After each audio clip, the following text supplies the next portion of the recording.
Hey guys, this is Anthony with Austin Historical Weapons Guild here with Joshua. Today we're talking about Fabris Plate 33. I'm gonna cavazione an attack. Come back. Yes, you find, and then all I do is move the plate towards your partner.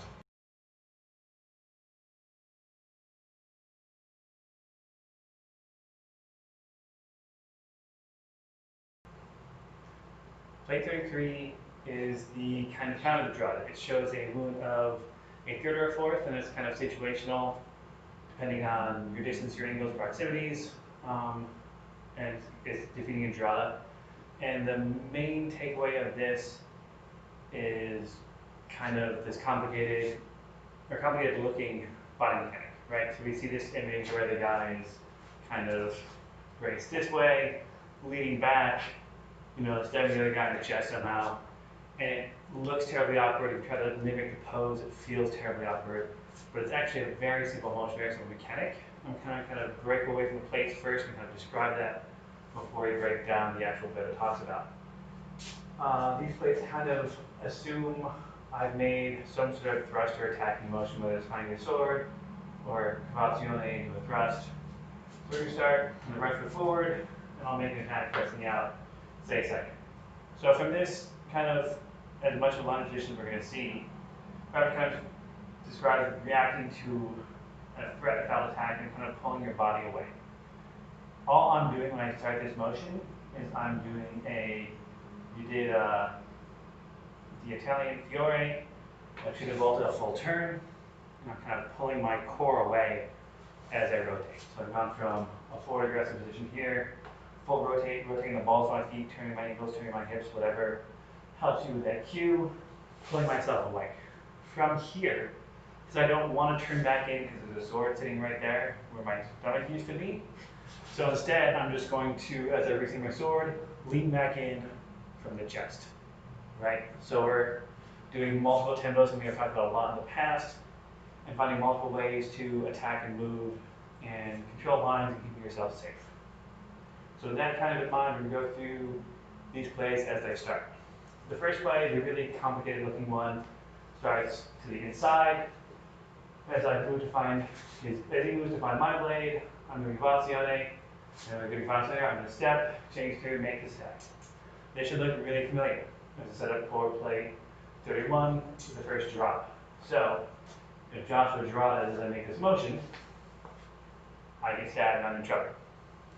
So the counter for this, the whole point of this plate here, is as he goes to find my sword, I come up.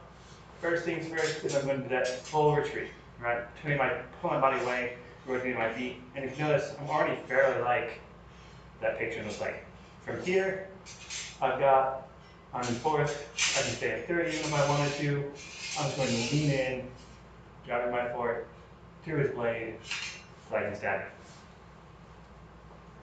So again, if he goes to find my sword, I'm going to cavazione, make my attack. He's going to girata. I pull away, recenter my sword, so let me lean through to make my attack. So one last time, a little more speed, a little more excitement going on now. Coming up, cavazione, back, and through.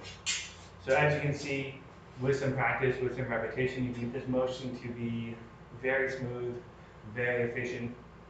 Even though it feels like we're moving a lot, we're moving individual parts of our body independently, so you can kind of make this very quick. Fabris describes these actions as being in the tempo of your opponent's girata. If you can think about this as first turning your hips, then leaning your chest, you can make these motions very quick, very smooth.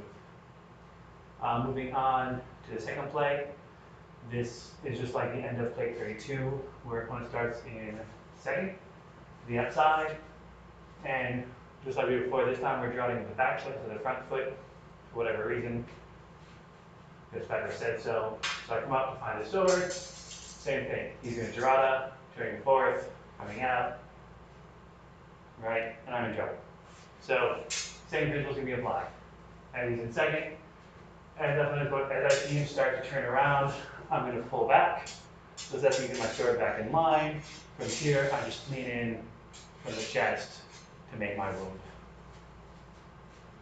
So again, 1 second, go to find this blade, pull back, lean back through, neutral.